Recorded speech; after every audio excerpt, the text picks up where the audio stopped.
author, not just having fun with it, well, I have some information that I'd like to share with you. It involves using, marketing skills in general is huge. You want to have that strategy so when you start writing, you start creating, and when you're done, that you're able to make some money off of it. There's definitely some strategies you could be using. One, having overall marketing strategy is great, but right now it's a super good time to be using short videos. Short videos are going to be able to boost your exposure because it's what's hot. It's what people are showing, what people are watching, and that's the best thing for you to do right now. Now, if you've been learning about traditional marketing, you would have learned that the traditional videos where you're going on YouTube or maybe creating something on Vimeo or posting a long video on Facebook, that used to be, well, currently is still trending, but it's quickly being replaced by short videos, whether it's TikTok, Instagram, or Facebook Reels. Having videos that are 3 minutes or less is quickly becoming the go-to marketing strategy. Even if it doesn't keep going as well as it's going now, it's a great opportunity to get that exposure so you can use that to have people to talk to once it slows down, or if it ever does slow down. It may be the new normal. Why? Because attention spans aren't what they used to be. People are not necessarily going out and reading a book or watching a long movie. They want quick information that's valuable and that benefits them right now. One thing I see a lot of people doing that's not necessarily beneficial is they're just jumping on the trends. Now, you can use trends, but still tailor it to what's important to you, because you don't want just people to think that you're that funny, crazy person that just does wacky things. You also want them to say, hey, they may do funny things, wacky things, but this is the why, this is the purpose, this is who these people are helping. You are helping them in this way, and your focus is in this direction. Let's say that you're helping out people with dogs. You may want to be able to tell them the certain types of dog food they want, the veterinary treatments that they should be having, medications, how often they should be walking, good places to walk them, things to watch out for them. Those are the type of things that you want to be making videos on.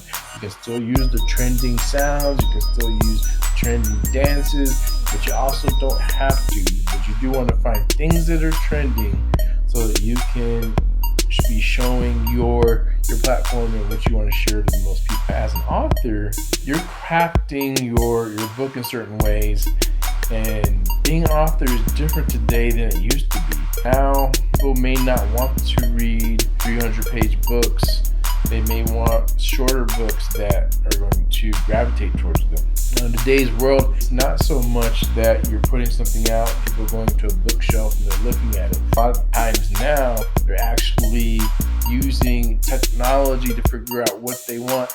And based on the technology that they've already been using and looking at, it actually determines what they're going to look at next. It kind of guides them and leads them to the next step. So you want to be in front of that trend. I remember when I got my college degree, I was looking for jobs, still kind of creating or deciding what my career was going to be overall. I remember turning in resumes.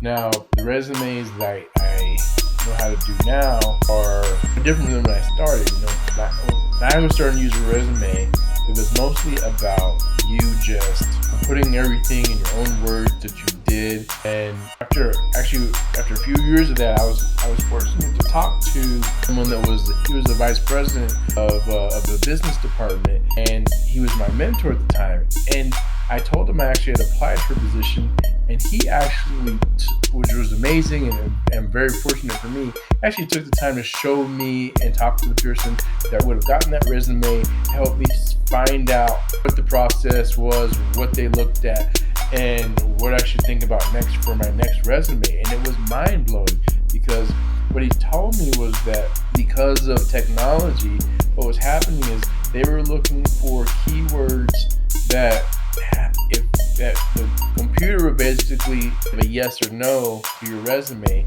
based on the keywords you had in.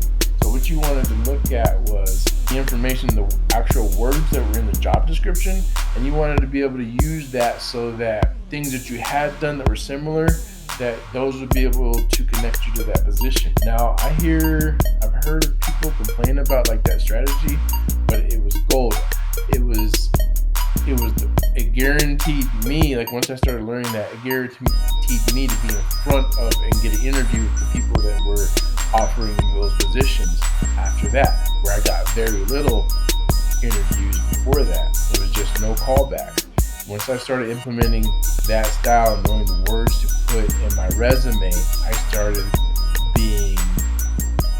getting interviews, which was the main step you needed to get into the job. And a lot of times for me anyway, it's like once I got the interview, it was a really good opportunity to get the job. I actually was fortunate one time. I had a position. I knew the people that were working for the department, but I actually got a call back before that person actually had a chance to tell them that I was interested in that they knew me. So that was definitely a big bonus for me.